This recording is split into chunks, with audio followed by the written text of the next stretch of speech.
Hello dear students, welcome to the third lecture of vectors.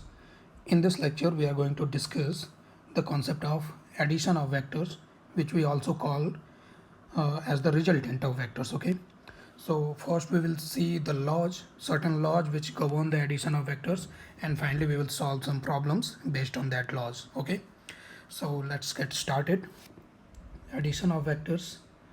First understand any vector that is represented by a b, है ना, ऐसा ऊपर arrow लगा के represent करते हैं उसको, that that can also mean the displacement from a to b. Okay, that is not very important point to mention. Okay, so first law that governs the addition of vector is called as triangle law. Okay, triangle law, it goes by if any two sides of a triangle represent any two vectors in the same direction sense. अगर मैं बोलूँ ऐसे, ये ए vector है, ये B vector है. Okay, normally we write these vector है ना, ऊपर ऐसा एरो बनाते हैं, बट ऐसा जल्दी जल्दी में हम लोग कई बार एरो नहीं बनाएंगे, सिंपल बार बना देंगे, है ना, तो that also means vector. Okay, तो ये स्टेटमेंट लिखा हुआ है, स्टेटमेंट पढ़ना इतना ज़रूरी नहीं है, तुम पढ़ लो, देख लो क्या लिखा है ना, हम लोग समझ लेते हैं इसको. अगर एक ट्रायंगल है हमारे पास और ट्रायंगल के दो साइड वेक्टर्स अगर दो वेक्टर्स को रिप्रेजेंट कर रहे हैं और सेम डायरेक्शन सेंस में, डायरेक्शन का सेंस जो है वो सेम है दोनों में, तो ऐसा में जो इन दोनों वेक्टर का रिजल्टेंट होगा that will be the third side of that triangle only, but in opposite direction sense. Direction का सेंस समझ लेते हैं. डायरेक्शन का सेंस जैसे ए बी वेक्टर का डायरेक्शन ऐसा कुछ है, बी सी वेक्टर का डायरेक्शन ऐसा कुछ है, बी से सी तक, तो सेम डायरेक्शन सेंस में जाएंगे तो सी से ए तक, ये सिमिलर डायरेक्शन सेंस कहलाएगा. ठीक है, बट हमें रिजल्टेंट जो ट्रायंगल लॉ है वो बोलता है कि अपोजिट डायरेक्शन सेंस रहना चाहिए. ठीक है, तो ऐसे लिख सकते हैं A B plus B C is equal to A C. Okay, in other word I can say A vector plus B vector, अगर मैं इसको सी वेक्टर बोल रहा हूँ तो is equal to C vector. Okay, तो ये सी वेक्टर जो है ये ए प्लस बी के इक्वल हो गया. ठीक है, ये इतनी छोटी सी चीज़ को हम लोग ट्रायंगल लॉ बोल देते हैं. तो अभी इस ट्रायंगल लॉ को देखने का एक चीज़ और देख लेते हैं यहाँ पे. जैसे मान लो ये अपने पास में एक कोई ट्रायंगल है, सपोज ये हो गया मेरा ए वेक्टर, ये हो गया बी वेक्टर और ये हो गया अपना सी वेक्टर. ठीक है, तो अगर ये ट्रायंगल लॉ हम यहाँ पे अप्लाई करते हैं, we will write A plus B is equal to A C vector, है ना. Okay, and A C vector is nothing but minus C, and A plus B is equal to minus C, which ultimately gives us A plus B plus C is equal to 0. तीन vector का resultant ऐसा अगर 0 बन जाए ना, तो we can say that उन तीन वेक्टर से एक ट्रायंगल बन रहा होगा. ठीक है, अगर उन वेक्टर का डायरेक्शन अगर हम लोग सेम डायरेक्शन सेंस में एज्यूम कर ले तो. ठीक है, तो ये वाली चीज़ एक तो याद रख लेनी है. ओके, दूसरा, इस एडिशन को समझने का एक दूसरा भी तरीका है ना, वो देखते हैं क्या है. जैसे दोबारा मैं बना लेता हूँ यहाँ पे. ठीक, ये मेरा ए वेक्टर हो गया और ये बी वेक्टर हो गया, ये पॉइंट ए बी और सी, मुझे ए सी वेक्टर लिखना है, ए सी वेक्टर. तो इसको हम ऐसे भी समझ सकते हैं कि ए पॉइंट से मुझे सी पॉइंट तक जाना है. I have to go from A to C, A से सी तक जाना है, और ए से सी तक जाने का ये एक रास्ता है ऑलरेडी. तो अगर मैं इस रास्ते से ए से सी की तरफ जाऊँ तो रास्ते में जो भी वेक्टर मुझे मिलेगा बस उसको ऐड कर देना है. ये एक दूसरा मेथड है एडिशन को समझने का, है ना, दूसरे तरीका है उसको देखने का. तो जैसे ए से बी तक गया तो रास्ते में मुझे ए वेक्टर मिल गया, फिर मैं बी से सी गया तो रास्ते में मुझे बी वेक्टर मिल गया. तो A C vector can also be written as A plus B. ऐसा कौन से पॉइंट से कौन से पॉइंट तक जाना है और रास्ते में जितने वेक्टर मिलते गए सबको जोड़ दिया हमने, ऐड कर दिया, उनके डायरेक्शन का ध्यान रखते हुए, है ना. डायरेक्शन का ध्यान रखते हुए का क्या मतलब है, जैसे अभी मेरे पास मान लेते हैं ये पी वेक्टर है और ये क्यू वेक्टर है. ठीक है, ये पॉइंट पी क्यू और ये पॉइंट आर है, मुझे पी आर वैक्टर लिखना है, पी आर, पी से आर तक जाना है मेरे को। अब पी से आर तक जाने के मेरे पास एक ये तरीका है कि यहाँ से मैं पी से क्यू होते हुए आर की तरफ गया, तो रास्ते में मुझे सबसे पहले पी वेक्टर मिला, और मेरे ट्रेवलिंग का जो डायरेक्शन है वो कोइंसाइड कर जा रहा है वेक्टर के डायरेक्शन से, तो उसको हमने ऐड कर दिया सिंपली। लेकिन जैसे हम यहाँ पे आए तो क्यू वेक्टर हमारे अपोजिट डायरेक्शन में जा रहा है, तो हम क्या करेंगे, अपोजिट डायरेक्शन है तो उसको रिवर्स करके ऐड कर देंगे। ठीक है, ये भी चीज़ एक याद रखना है तुम्हें। ओके, ये वेक्टर का ट्रायंगल लॉ हो गया, और एडिशन को समझने के लिए हमने एक दूसरा ये तरीका भी देखा कि एक पॉइंट से दूसरे पॉइंट तक जाना है, रास्ते में जो भी वेक्टर आ रहा है सबको डायरेक्शन के वाइज ऐड करते चलो। ठीक, अब दूसरा लॉ क्या है, second law is parallelogram law. ठीक है, ऐसा बोलने को पैरेललोग्राम लॉ है, बट ये अगर हम इसको देखेंगे तो वो कुछ ट्रायंगल लॉ से डिफरेंट नहीं है ना। कैसे, अगर ये भी ओ ए सी भी एक पैरेललोग्राम है, ओ ए मेरा ए वेक्टर हो गया, ओ बी को बी वेक्टर मान लिया हमने, मुझे ए और बी का रिजल्टेंट लिखना है, यानी कि ए प्लस बी। ठीक है, तो इसको ऐसे समझो, ओ बी और ए सी दोनों इक्वल है लेंथ में, क्योंकि पैरेललोग्राम के अपोजिट साइड पैरेलल भी हैं तो डायरेक्शन भी सेम हो गया। तो अगर मैं इस ओ बी वेक्टर को इसको मैं ट्रांसलेट करके, ठीक है, इधर लेके आऊँ तो वो ए सी के साथ कोइंसाइड कर जाएगा, तो आई कैन से कि A C vector is also B vector. मैंने पहले ही बताया था, free vectors can also be translated without changing their magnitude as well as direction. Okay, तो अब देखो यहाँ पे ओ ए सी, ओ से सी तक अगर हम ट्रेवल करें, ओ से सी तक, तो रास्ते में ए वेक्टर मिला, फिर रास्ते में इधर बी वेक्टर मिला। ठीक है ना, ए वेक्टर और इधर बी वेक्टर, तो ये जो ओ सी डायगनल है ये मेरा कहलाया ए बी वेक्टर। ठीक है ना, ट्रायंगल लॉ से डिफरेंट नहीं है ये। तुम देखो, अगर इस ट्रायंगल को अगर हम कंसीडर करें, इस वाले ट्रायंगल को, तो इसमें ट्रायंगल लॉ भी यही बोलता है कि दो side vector A plus B, इनका रिजल्टेंट तीसरा साइड वेक्टर हो जाएगा ऑपोजिट डायरेक्शन सेंस में। ठीक है, तो इसका डायरेक्शन किधर किधर होगा, ये रो ओ से सी की तरफ इसका डायरेक्शन हो जाएगा। ठीक है, तो अब इस पैरेललोग्राम लॉ को स्टेट करने का ना, इसको लिखने का ये तरीका है कि अगर दो एडजेसेंट साइड वेक्टर्स पैरेललोग्राम के दो एडजेसेंट साइड दो वेक्टर को रिप्रेजेंट कर रहे हैं, तो उनका जो रिजल्टेंट होगा वो उस पैरेललोग्राम की एक डायगोनल हो जाएगी, है ना। वो भी कौन सा डायगोनल, अब दो डायगोनल होते हैं, तो वो डायगोनल जिनका कॉमन पॉइंट वेक्टर के कॉमन पॉइंट के ही इक्वल है ना, मतलब वेक्टर का कॉमन पॉइंट और उस डायगोनल का कॉमन पॉइंट दोनों सेम रहना चाहिए। ठीक है, अच्छा, अब कोई ये पूछ सकता है कि सर ये जो दूसरा वाला डायगोनल है ये वाला ए बी, है ना, इस ए बी को अगर हम लिखना चाहें ए और बी के टर्म में तो कैसे लिखेंगे, तो देखो ऐसे समझो कि ए से लेके तुम्हें बी तक जाना है। ठीक है, ए से बी तक जाना है, तो अब कौन सा तरीका है तुम्हारे पास जाने का, ए से ओ जाओ, ए से ओ की तरफ गए तो तुम्हें रास्ते में कौन सा वेक्टर मिला, ए वेक्टर, लेकिन ऑपोजिट डायरेक्शन में, तो माइनस ए लिख दिया उसको। ठीक है, फिर ओ से बी गए तो रास्ते में तुम्हें बी वेक्टर मिला और वो प्लस में मिला तो तुमने प्लस बी लिख दिया। ठीक है, तो ये जो वेक्टर है this is equal to A B vector. ठीक है, तो एक चीज़ यहाँ पे और ऑब्जर्व करने वाली है कि पैरेललोग्राम के दो साइड्स जो हैं उनमें पैरेललोग्राम के जो दो डायगोनल्स हैं, एक डायगोनल सम ऑफ वेक्टर को रिप्रेजेंट कर रहा है, तो दूसरा जो डायगोनल है वो डिफरेंस ऑफ वेक्टर को रिप्रेजेंट कर रहा है ना। जैसे ओ सी मेरे पास था, ओ सी वो था ए प्लस बी। ठीक है, और ए बी क्या है, बी माइनस ए।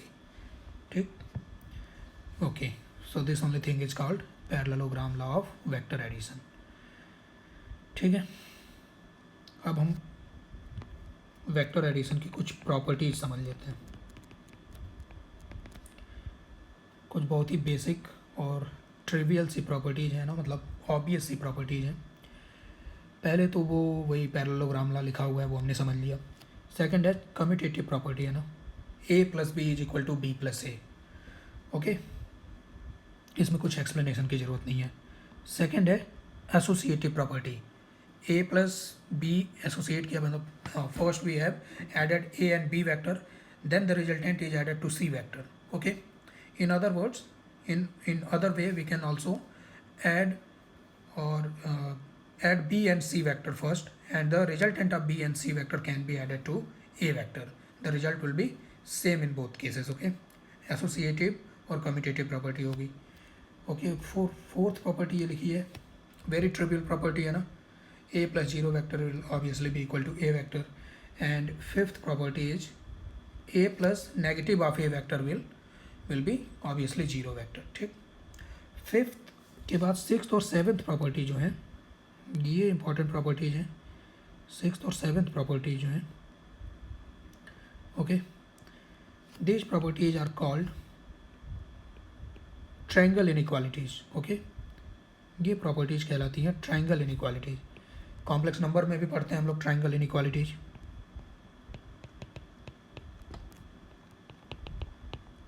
ओके, समझ लेते हैं इसको, बहुत ही इजी है समझना. देखो, एक ट्रायंगल है मेरे पास, सपोज ये है A B C triangle. Okay, या छोड़ो, नाम छोड़ो, ऐसे ही हम मान लेते हैं कि ये मेरे पास ए वेक्टर है, ये मेरे पास बी वेक्टर है. तो ऑब्वियसली ये वेक्टर मेरा हो गया ए प्लस बी वेक्टर. ठीक है, हमें पता है, ये 9th क्लास से ये वाली बात हमें पता रहती है कि ट्रायंगल के कोई भी दो साइड का जो सम होगा वो तीसरे वाले साइड के लेंथ से क्या होगा, ग्रेटर होगा. तो जैसे अगर मेरे पास ये पी क्यू आर ट्रायंगल है, तो I can say P Q plus Q R will be greater than P R. और पी क्यू क्या है, magnitude of A, Q R क्या है, magnitude of B, P R क्या है, magnitude of A plus B. ठीक है, तो यही बात लिखी है यहाँ पे सिक्स्थ प्रॉपर्टी में, that A plus B is less than mod of A plus B, magnitude of A plus B is less than magnitude of A plus magnitude of B. अब तुम ध्यान से देखो तो वहाँ पर एक इक्वल टू का भी साइन लगा हुआ है, तो वो इक्वल टू कब होल्ड करेगा वो समझ लेते हैं. ये तो हो गया लेस देन. ठीक है ना, इक्वल टू समझने के लिए देखो, खुद सोचो,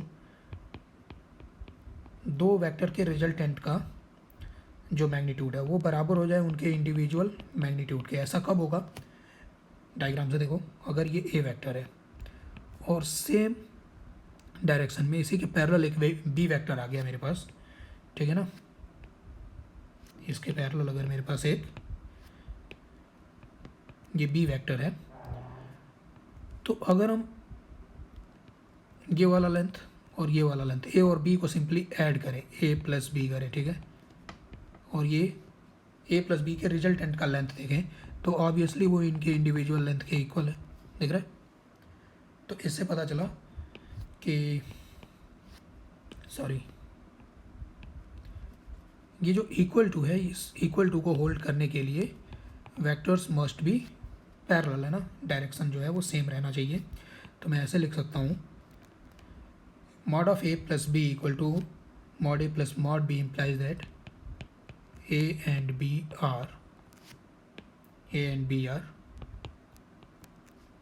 पैरेलल. या फिर पैरेलल लिखने से अच्छा है, क्योंकि पैरेलल में डायरेक्शन सेम और ऑपोजिट दोनों आ जाता है. तो हम ऐसे लिख लेते हैं, लाइक वेक्टर्स. ए और बी लाइक वेक्टर बोलने का मतलब पैरेलल है और डायरेक्शन जो है उनका सेम भी है. ठीक है, तो ये सिक्स्थ प्रॉपर्टी का एक्सप्लेनेशन हो गया. सेवेंथ कैसे समझे हम लोग, सेवेंथ है ए माइनस बी देखना हमने, ए माइनस बी. ठीक है, तो यहीं देख लेते हैं इसी डायग्राम में. अगर ये बी वेक्टर है मेरा और मुझे माइनस बी वेक्टर चाहिए, तो मुझे बस बी वेक्टर का डायरेक्शन चेंज कर देना है. ये मेरा हो गया माइनस बी वेक्टर. ठीक है, सपोज ये आर डैश पॉइंट है, आर डैश को मैंने पी के साथ ज्वाइन किया, तो फिर से एक ट्रायंगल बना मेरे पास. ठीक है, इस वाले ट्रायंगल में भी मैं ऐसे लिख सकता हूँ कि R dash Q plus P Q will be greater than R dash P, sum of any two sides will be greater than the third side. Okay, अब पी क्यू क्या है, P Q is again mod of A, R dash Q क्या है, mod of minus B vector, and R dash P. अब R dash P क्या होगा तुमको देखो, पी से लेके आर डैश तक जाना है. ठीक, तो पी से क्यू आए, ए मिला, और क्यू से आर डैश गए तो माइनस बी मिला. ये हो गया ए माइनस बी वेक्टर का मॉड. सही है, दूसरी चीज़ minus B negative of any vector का मैग्नीट्यूड उसी वेक्टर के मैग्नीट्यूड के बराबर होगा, ठीक है। तो यहाँ पर माइनस बी का जो मॉड है इसकी जगह पे I can write simply mod of B, this will be greater than ये, है ना। ये लिखा हुआ है हमारे 7th प्रॉपर्टी में, देख लो मॉड ऑफ, सॉरी 7th में नहीं लिखा है ये, तो ये इसको हम ऐसे समझ सकते हैं ना, 6th प्रॉपर्टी में अगर यहाँ पर प्लस की जगह माइनस भी हो जाए, है ना, तब भी कोई दिक्कत नहीं है, उसका प्रूफ ही हो गया। ओके, अब डिफरेंस समझने के लिए, डिफरेंस 7th प्रॉपर्टी समझने के लिए, 7th प्रॉपर्टी में इंडिविजुअल मॉड का डिफरेंस दिया, तो तुम्हें ये बात भी पता है कि कोई भी दो साइड अगर हम ट्रायंगल का सेलेक्ट करें तो उनका जो दो साइड का डिफरेंस होगा वो तीसरे वाले से छोटा होगा, ठीक है ना। तो अगर हम पी क्यू आर ट्रायंगल में देखें, इन पी क्यू आर, ठीक है, डिफरेंस ऑफ से P Q and Q R, P Q Q R का जो डिफरेंस होगा that will be less than P are, ठीक है।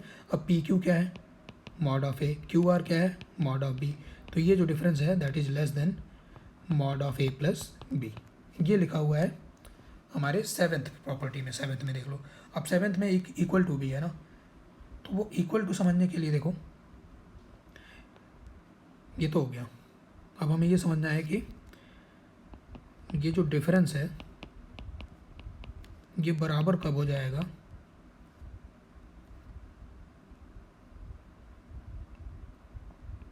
Mod of A plus B के, ठीक है।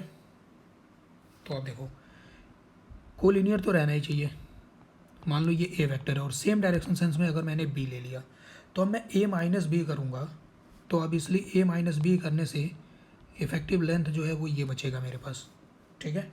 जबकि यहाँ पर प्लस लिखा हुआ है, तो यहाँ से पता चल रहा है कि ये स्टेटमेंट सही होने के लिए ए और बी सेम डायरेक्शन में नहीं होना चाहिए। अब अगर मैंने इसको चेंज कर दिया, बी का डायरेक्शन अपोजिट कर दिया, देखो अब मैं ए माइनस बी करूँगा तो ए में माइनस बी ऐड करना है, तो माइनस बी तो ये हो गया ना माइनस बी, तो ए माइनस बी यहाँ से यहाँ तक का पूरा लेंथ हो गया जो कि ए प्लस बी के लेंथ के इक्वल है, ठीक। तो इसका मतलब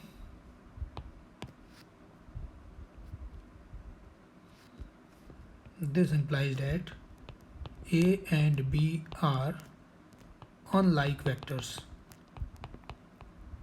A and B are unlike vectors, ठीक है। तो ये ट्रायंगल लॉ है, ट्रायंगल लॉ के बेसिकली 4 हिस्से हैं ना, 2 यहाँ पे प्लस माइनस का और 2 यहाँ पे प्लस भी हो सकता है ना, तो उनमें से 2-3 मैंने समझाया तुम्हें, बाकी तुम ऐसे खुद भी देख सकते हो ट्रायंगल बना के। ओके, ये वेक्टर के एडिशन की कुछ प्रॉपर्टीज़ हो गई। रिवाइज कर लें क्या क्या पढ़ा हमने अभी तक। हमने पढ़ा एडिशन ऑफ वेक्टर में ट्रायंगल लॉ क्या होता है, ठीक है।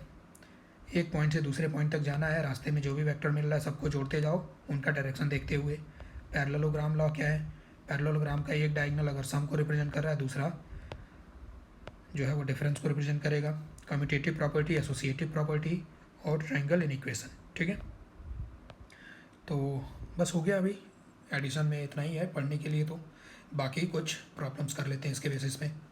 अब जैसे क्वेश्चन है पहला, ए बी सी ट्राइंगल है, ए सी पी वेक्टर है और सी बी सी जो है वो क्यू वेक्टर है, ठीक है।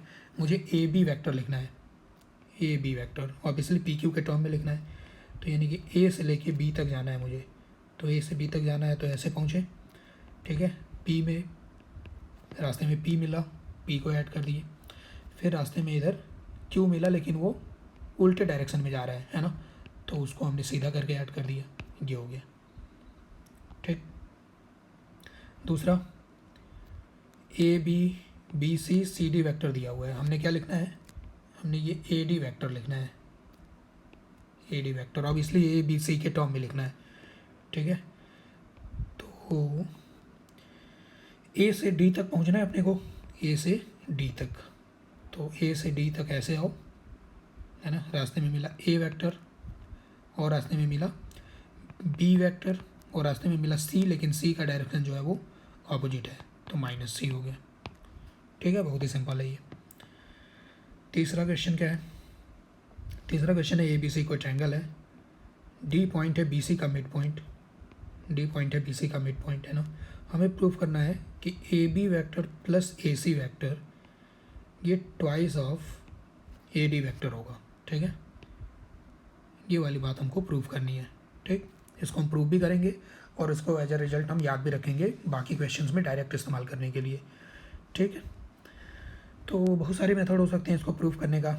एक तो मेथड ऐसा है कि आप जो है ए और मतलब ए बी और ए सी को ऐड करना है, तो एक ऐसा पैरेललोग्राम हम बनाएं जिसके ये दो एडजेसेंट साइड हो जाएं। कौन कौन से? ए बी और ए सी। तो हमने ये पैरेललोग्राम कंप्लीट किया। ठीक है, और पैरेललोग्राम लॉ से मुझे पता है कि इस पैरेललोग्राम का जो डायगोनल होगा, अब चलो मान लेते हैं कि ये ई पॉइंट है ना, तो by parallelogram law A B plus A C will be equal to A E, है ना, डायगोनल। अब ए ई का मिड पॉइंट डी है, ये कैसे पता चला? क्योंकि डायगोनल एक दूसरे को बाइसेक्ट करते हैं। अगर ये पैरेललोग्राम है तो इसके दो डायगोनल कौन कौन से हैं? A E and B C. A E and B C are diagonals. ठीक है, देयरफॉर ये जो डी पॉइंट है, D is mid point of A E. ये ए ई का मिड पॉइंट होगा ऑब्वियसली। तो ए ई की जगह पे I can safely right twice of A D. सही है, बस हो गया प्रूफ, क्योंकि ए डी का डबल ए ई है। ठीक है ना, ए डी में 2 का मल्टीप्लाई किए ए ई बन गया, डायरेक्शन भी सेम ही रखा हमने। ठीक है, अब इसको याद कैसे रखना है? इसको ऐसे याद रखो। देखो ये ट्रायंगल है अपने पास में। ठीक, अब ट्रायंगल की कोई भी दो साइड वेक्टर का रिजल्टेंट, मान लो कि ए वर्टेक्स से दो साइड वेक्टर निकला ऐसे, तो उनका जो रिजल्टेंट होगा वो उसी सेम ए वर्टेक्स से जो मीडियन वेक्टर होगा उस मीडियन वेक्टर का डबल, है ना। इसको ऐसे याद रखो, डबल ऑफ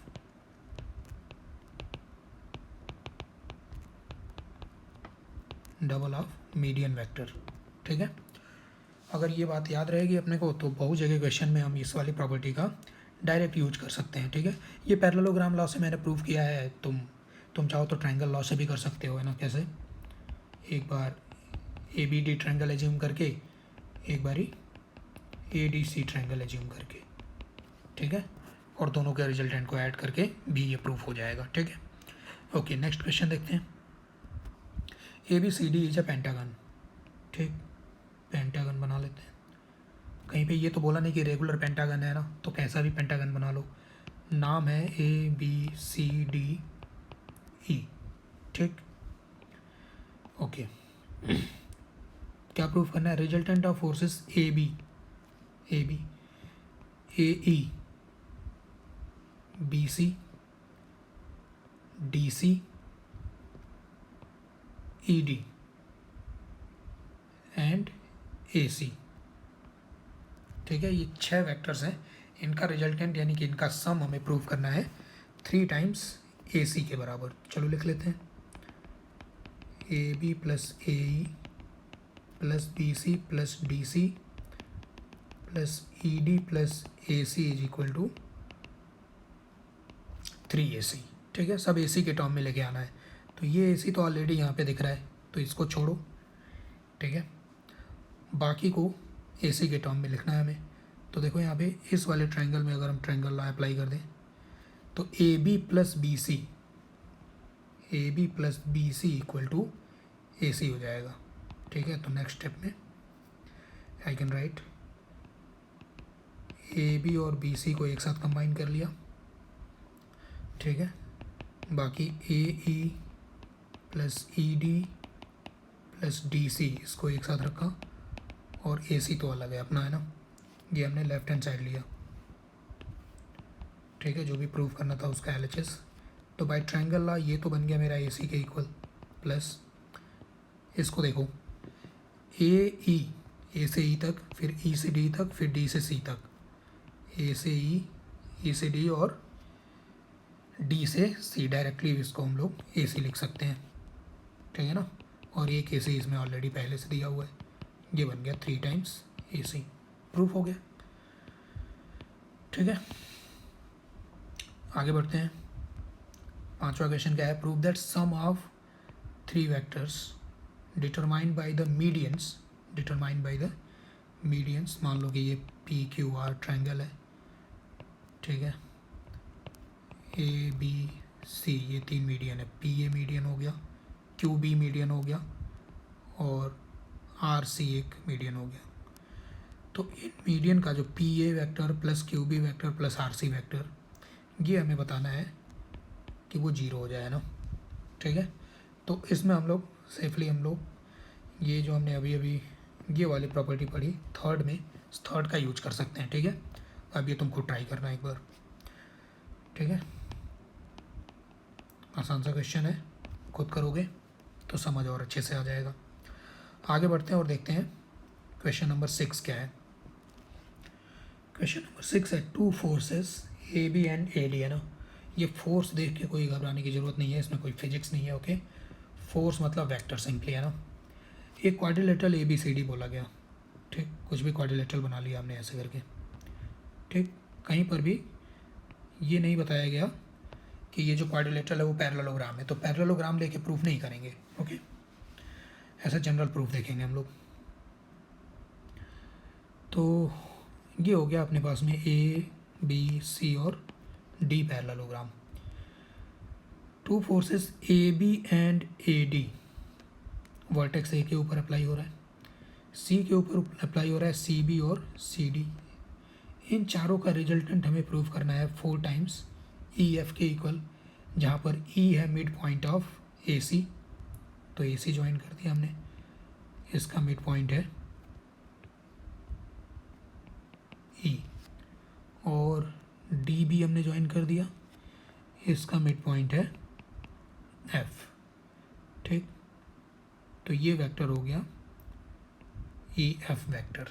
ठीक, तो वी हैव टू प्रूव, क्या प्रूव करना है, A B plus A D plus C B plus C D is equal to 4 times E F. ठीक, देखते हैं, एल एच एस से स्टार्ट करेंगे और आर एच एस के इक्वल प्रूव करेंगे। ठीक है, ये एल एच एस मैंने कंसिडर कर लिया। ओके, अब देखो तुम A B plus A D जो है, A B plus A D तुम ध्यान देना, ये वाले ट्रायंगल में जिसको मैंने सेट किया, ट्रायंगल ए बी डी, इस ए बी डी ट्रायंगल में ए वर्टेक्स से 2 साइड वेक्टर ए बी और ए डी निकल रहे हैं, तो इनका जो मिड पॉइंट होगा, सॉरी इसका जो रिजल्टेंट होगा वो होना चाहिए, इनका जो रिजल्टेंट होना चाहिए that will be twice of median vector जो कि ए से निकलेगा।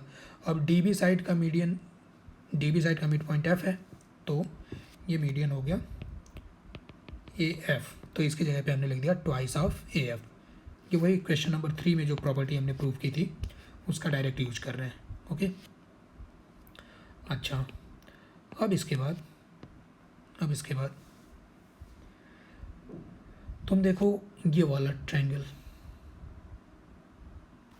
का नाम है सी बी डी या बी सी डी। ठीक है, इस बी सी डी ट्रायंगल में सी डी साइड वेक्टर और C B side vector, again एक वर्टेक्स से 2 साइड वेक्टर निकल रहे हैं, तो इनका रिजल्टेंट जो वही थर्ड में हमने प्रूव किया, थर्ड वाले क्वेश्चन में, सी पॉइंट से ही जो मीडियन वेक्टर निकलेगा उसका डबल, तो ये हो जाना चाहिए ट्वाइस ऑफ सी एफ के इक्वल।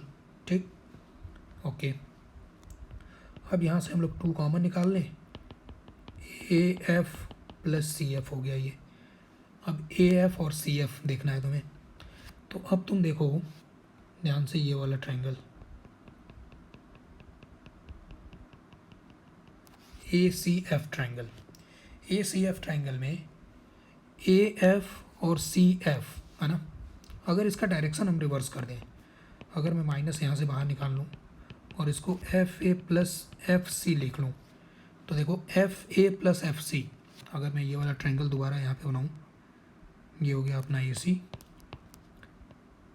ठीक है, ये हो गया एफ और ये हो गया एफ सी, तो F C F A plus F C, फिर से इस ए सी एफ में एफ पॉइंट से जो मीडियन होगा हमारा, यानी कि जो ए सी के मिड पॉइंट, यानी कि ए सी का मिड पॉइंट क्या था मेरा, ई था, है ना, वो ट्वाइस ऑफ एफ ई के इक्वल हो जाएगा। फिर से थर्ड प्रॉपर्टी है ना, तो -2 बाहर है और यहाँ पर ट्वाइस ऑफ क्या हो गया, एफ ई।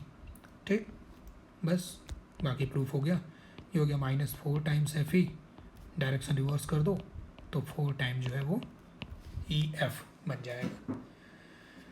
ठीक है, ओके।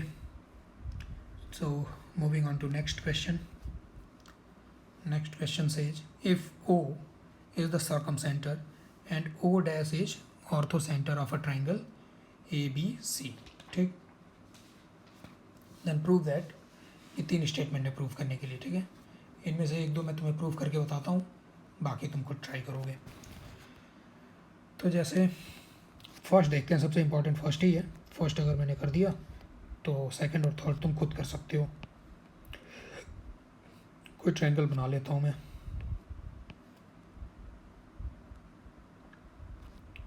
ठीक है, ये मान लिया हमारा ABC ट्रायंगल हो गया। ठीक, अब इस ट्रायंगल में एक तो ऑर्थो सेंटर है, दूसरा सर्कम सेंटर है। सर्कम सेंटर, पहले ऑर्थो सेंटर बनाते हैं। ठीक है, ए पॉइंट से जो एल्टीट्यूड हम डालेंगे, चलो मान लिया कि ये ई पॉइंट पे एल्टीट्यूड है, इसके ऊपर हमारा कहीं ऑर्थो सेंटर आएगा। ओके, बी पॉइंट से जो ऑल्टीट्यूड होगा, ओके, ये एल्टीट्यूड ड्रॉ करने की ज़रूरत नहीं है, तो इधर ही कहीं मैं ओ डैश मान लेता हूँ, मेरा O dash orthocentre altitude के ऊपर ही रहेगा। Point of intersection of altitude को ऑर्थो सेंटर बोलते हैं। और जो हमारा सर्कम सेंटर होगा that will be somewhere here, है ना, इधर कहीं पे होगा। वो होता है परपेंडिकुलर बाइसेक्टर ऑफ साइड का पॉइंट ऑफ इंटरसेक्शन, है ना, ऐसा कुछ। ठीक है, तो ये सब मैं ड्रॉ नहीं कर रहा हूँ। क्वेश्चन मतलब ये डायग्राम काफ़ी ज़्यादा वो बन जाएगा, बल्कि हो जाएगा, है ना। तो सिंपली हम लोग वो ड्रॉ कर लेते हैं। ये हमारा सर्कम सेंटर है। ओके, अब पहले क्वेश्चन में मुझे OA, OB और OC का रिजल्टेंट प्रूव करना है। ट्वाइस ऑफ OO डैश के, तो OA ज्वाइन कर लिया मैंने, OB ज्वाइन कर लिया और OC ज्वाइन कर लिया। ठीक है, इसका रिजल्टेंट मुझे प्रूव करना है OO डैश के। ठीक, अब यहाँ पर अगर मैं O पॉइंट से परपेंडिकुलर डालूँ BC साइड के ऊपर, तो ये चूँकि सर्कम सेंटर से हम लोग परपेंडिकुलर डाल रहे हैं, तो ये मान लो कि ये D पॉइंट है ना, तो DB और DC बराबर भी हो जाएगा क्योंकि परपेंडिकुलर बाइसेक्टर है ये।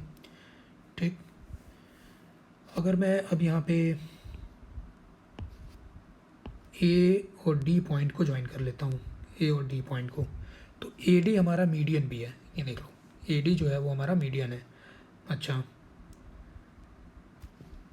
O और O डैश को भी ज्वाइन करना है, O डैश वेक्टर के इक्वल प्रूव करना है ये चीज़। अब ये बात तुम्हें हमेशा पता होगी कि O डैश, ठीक है, मतलब सर्कम सेंटर और ऑर्थो सेंटर को ज्वाइन करने वाले लाइन के ऊपर ही हमारा सेंट्रॉयड आता है, और सेंट्रॉयड उसको कौन से रेशियो में डिवाइड करता है, 1:2 के रेशियो में। ठीक है, ये हम लोग पढ़ते हैं स्ट्रेट लाइन वाले चैप्टर में, 11th क्लास में पढ़ते हैं। तो इसका मतलब कि ये जो मेरा सेंट्रॉयड हो गया और ये रेशियो जो है वो 1:2 का हो गया। अगर ये बात समझ में आई, ऐसा हम क्यों कर रहे हैं वो समझ आएगा अभी। ठीक है, अगर ये समझ आया क्या चीज़ कि OG upon GO dash is equal to 1:2, 1/2, तो इसका मतलब I can also say AO dash upon OD is again 1:2। या फिर ये कैसे, क्योंकि ये जो ट्रायंगल बन रहे हैं यहाँ पे, ये वाला ट्रायंगल और ये वाला ट्रायंगल, ये दोनों ट्रायंगल सिमिलर ट्रायंगल्स हैं। देख लो क्यों सिमिलर है, क्योंकि OD और AE पैरेलल है। ठीक है, फिर यहाँ से ज्वाइन किया, यहाँ से ज्वाइन किया, तो सिमिलर तो हो ही गया, ट्रिपल ए सिमिलरिटी है ना। तो इधर से आई कैन राइट कि ये जो OD है, ये जो OD है दिस, ये मैंने गलत लिख दिया था, रेशियो गलत लिख दिया मैंने, ये रेशियो है 2:1 का है ना। तो ये जो OD है इसका डबल AO डैश है, ये वाली बात समझ लो, ठीक है। अब देखो, पहले तो ये सिंपल ज्योमेट्री से मैंने ये समझाया कि OD का डबल AO डैश क्यों है, ओके। फिर जो प्रूफ करना है उसके ऊपर आते हैं हम लोग। पहला क्वेश्चन है OA plus OB plus OC, ठीक है। लेफ्ट हैंड साइड लेते हैं और राइट हैंड साइड हमें OO डैश के इक्वल इसको प्रूफ करेंगे, ठीक है। OA तो छोड़ो ऐसे ही, OB और OC को देखो, इसको कंबाइन करो एक साथ। OB और OC को इस वाले ट्रायंगल में देखना, कौन से ट्रायंगल, OBC ट्रायंगल में। अगेन वर्टेक्स O से ये OB और OC वेक्टर्स निकल रहे हैं, तो इनका जो रिजल्टेंट होगा मीडियन वेक्टर का डबल, ठीक है। मतलब यहाँ पे मैं लिख सकता हूँ ट्वाइस ऑफ OD वेक्टर, ठीक है, यहाँ पे, ठीक है भाई। अब OA है मेरे पास, ट्वाइस ऑफ OD अभी अभी देखा हमने यहाँ पे, ट्वाइस ऑफ OD को हम लोग AO डैश वेक्टर लिख सकते हैं, ठीक है। अब देख लो, O से A तक, फिर A से AO डैश तक, यहाँ पे ट्रायंगल जब अप्लाई कर देंगे तो यही बन गया मेरे लिए सिंपल OO डैश, ठीक है। इसमें इम्पॉर्टेंट है ये वाली बात समझना, और ये वाली बात तुमको तब तक समझ में नहीं आएगी जब तक तुम्हें ये बात ना पता हो कि सर्कम सेंटर और ऑर्थो सेंटर को ज्वाइन करने वाली लाइन को हमारा सेंट्रॉयड 1:2 के रेशियो में डिवाइड करता है, ठीक है। एक तो इसका यूज है, बाकी सिमिलरिटी का यूज है, ठीक है। ये फर्स्ट पार्ट हो गया, सेकंड और थर्ड पार्ट तुम खुद ट्राई कर सकते हो, okay. So that's all for this lecture. यहाँ पे हमने एडिशन ऑफ वेक्टर समझ लिया और कुछ प्रॉब्लम्स भी कर लिए, कुछ क्वेश्चन, 2-3 क्वेश्चन है तुम्हारे खुद के करने के लिए, जैसे ये 5th क्वेश्चन था, 5th क्वेश्चन, और ये आखिरी क्वेश्चन के 2 पार्ट, ओके। तो ये करना खुद ही, ओके।